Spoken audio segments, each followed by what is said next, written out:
Greetings, colleagues of House Delaware State University. I want to give a couple shout outs.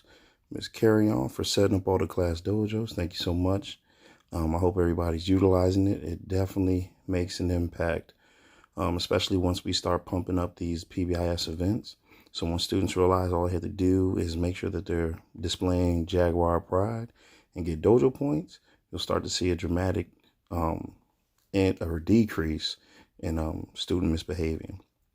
Also want to give a shout out to our team leader, Ms. Anderson, for making sure that everybody had those advisory activities. Thank you so much for taking initiative on that. And also want to give a shout out to Ms. Rita Smith, our ILT over reading and social studies, for making those advisory lesson plans as well. Thank you all for all the hard work and just dedication to the craft. Appreciate your efforts. Student Code of Conduct is coming up this week. I'm going to do it by grade level. So today, during 6 mile, we're going to do 6th grade. On Wednesday, during 6 mile, we'll do 7th grade. And on Friday, during 6 mile, we'll do 8th grade. I'm just going to go over behavior expectations, going to harp on Jaguar pride specifically with our students, and then also just talk about the consequences, repercussions of, displaying maladaptive behavior. But I definitely do want to also make sure I focus on the positive. So I don't want to make this a negative interaction. I want them to focus on what are appropriate behaviors and what are the rewards of displaying those appropriate behaviors. Also, make sure you're getting those 3 grades in a week. We got to make sure we got a homework, classwork, and an assessment each week. I was talking with some of our colleagues, our veteran colleagues, and it was good just to hear that feedback and their suggestions on how to make sure that they got their grades in. So please have those conversations with your teammates. They can give you some great feedback on what you can do if you're struggling with trying to get your grades in. Also, lockers. I noticed that everyone should have their locker by now. So students should not be coming to class with backpacks. They should not be walking the halls after their arrival and dismissal from their holding, their holding areas before they arrive to homeroom. So once they've been released, they should be going to their lockers, and then they should be coming to their first mod class. They should not have any book bags or hoodies. So if you see students that are walking around with hoodies, please remind them they need to put it up. And if it continues or they've just kind of become disruptive, either seek a nearby security assistant, or you can contact the main office and find myself so I can handle the situation. Cell phones, another one. I'm definitely going to discuss this during our student code of conduct. Remind students they need to put their cell phones away. Last year was a big issue with headphones and all that stuff, the earbuds and the AirPods, whatever they're called. And students were just walking around with them. So that was the whole point of getting rid of the hoodies, because they were using their hoodies to hide the fact that they had something in their ear.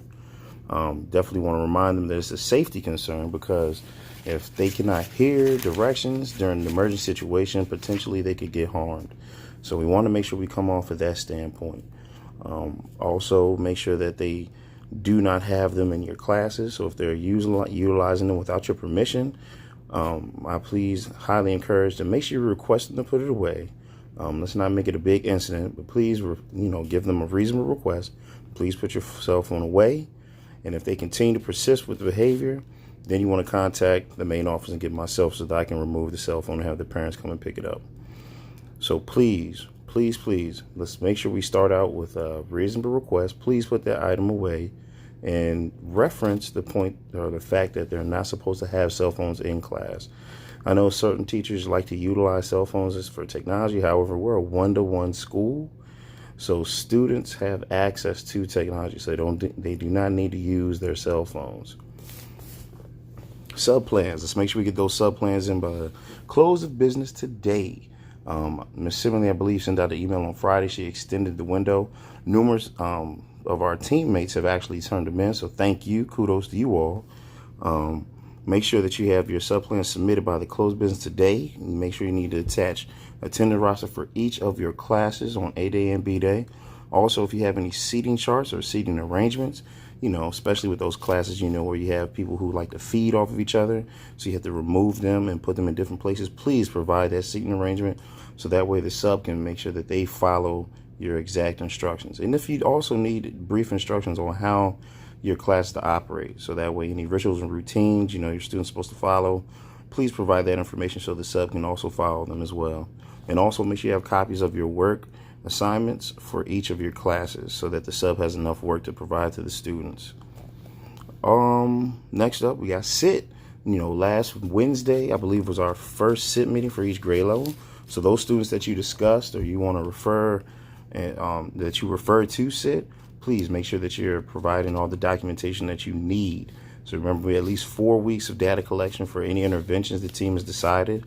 Also, any anecdotal notes, so anything that you've noticed throughout this time that you were just monitoring the student during the intervention. So any information, any data, please make sure you record it and collect it so that we can discuss it. Remember, it has to be at least 4, they say 4 to 6, but we're doing at least 4 weeks worth of data. Finally, duty posts. Let's make sure we are on our duty posts. So that means at least be at your door during transitions, monitoring student movement in the hallway, as also, as well as stepping in and making sure the students are not misbehaving in your class while you're on your duty post. Let's work together, work smarter, not harder. So as long as we're all putting eyes on students, we can make sure that a lot of the misbehaving and things of that nature can be decreased.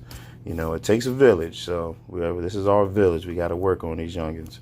That's all I have for this week. Please make sure you're checking your emails for any other additional updates. But other than that, let's have a wonderful William Word week, y'all. Peace.